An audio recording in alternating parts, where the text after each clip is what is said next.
تقفل بقك ترتاح. انا بقول لك انا بقالي لحد دلوقتي بكلمك 26 ساعه ما اكلتش وتظبط وخلاص، واما اكل لقمتين وانام وخلاص، عشان ورايا شغل، عشان انا عبد الشغل. انا عبد الشغل، انا عبد مناف على طول كده. زمان كانوا يقولوا لنا ايه الحاله دي تشتغلها في انهي توقيت، فاقول له لو انزيمات الكبد كذا، لو مش عارف ايه كذا، فيرد عليه يقول لي ايه لا، ولو الحاله دافعه كويس.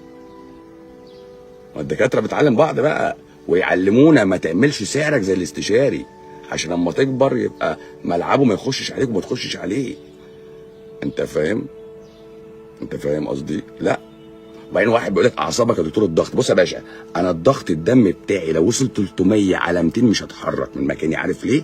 عشان هو ده اللي محافظ على شراييني مفتوحه، ده اللي محافظ على الدم واصل لدماغي، ده اللي مخليني ساعه الحرب حارب، مش قاعد متني اصل انا دايخ، اصل عيني مزغلله، اصل عندي نهجان. لكن اما ضغطي يعلى اقوم جايب.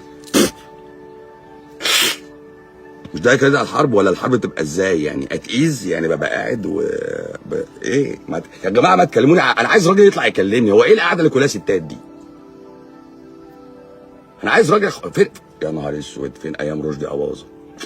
يا سلام، ما هو ده مثال الرجوله. احنا نعرف الرجوله في رشدي اباظه واحمد رمزي، لكن تيجي تقول لهم بقى يعني ما الرجل دي رجوله.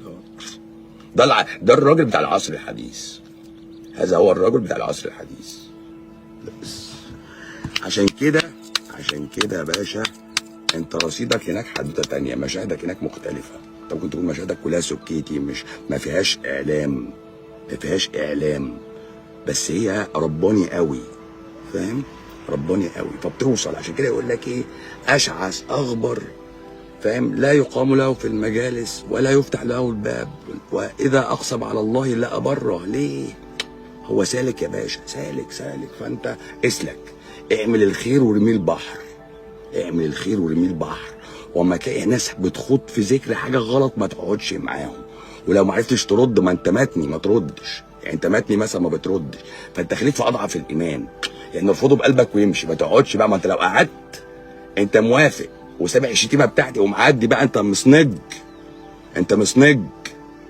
فاهم منين؟ انت مسنج، فاهم قصدي؟ واقع من على البلكونه طول عمرك كده. انت بتحب تتكلم في السياسه ولا الدين؟ لا السياسه ولا الدين ولا تقول حاجه، انت قاعد بس كده. صح. انت في الدنيا ليك هدف وليك غرض تنفذه بس. اشكركم على حسن الاستماع. احنا لينا طبعا لايف طبعا قريب، يعني يومين 3 بس نظبط لكم حاجه حلوه يعني نتكلم فيها. انا بس النهارده كنت طالع اطمنكم عليا واطمن عليكم واقول لكم انتوا صح واثبتوا.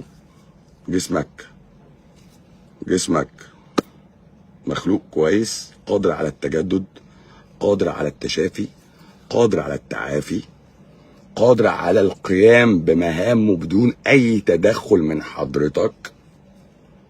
بيعرف يظبط البارامترز بتاعته حسب احتياجاته، يعني يعلي نبض، يعلي ضغط، يعلي سكر، هو حر، فاهم قصدي؟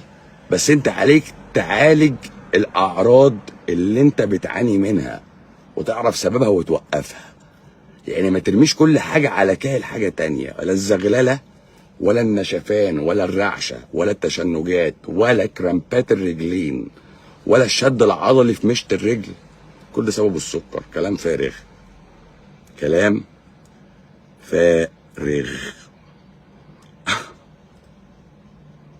يس. مش ده. انت رميت على حاجه وصدقت، خليت الناس كلها تصدقك ومبقيتش عارف تحط لها نظريه. واصل الانسولين ضعيف، لا الانسولين موجود بس بيتقاوم، لا الانسولين مش شغال، لا اصل البنكرياس اتضرب، اصل الجسم بيضرب نفسه. حطيت 6000 نظريه، وفي الاول قلت سكر نوع اول، لا نوع تاني، لا طب هو بيجي مع الحمل ليه؟ انت مش فاهم حاجه، انت تايه. وعشان تعمم حطيت جايد لاينز. مش عارف حاجه، جرب الجلوكوفاش في الاول مع لايف ستايل، بعد كده حط حاجه من السلفونال يوريا زي الدياماكرون ولا مش عارف الجليبتس، حط بعد كده مش عارف حاجه زي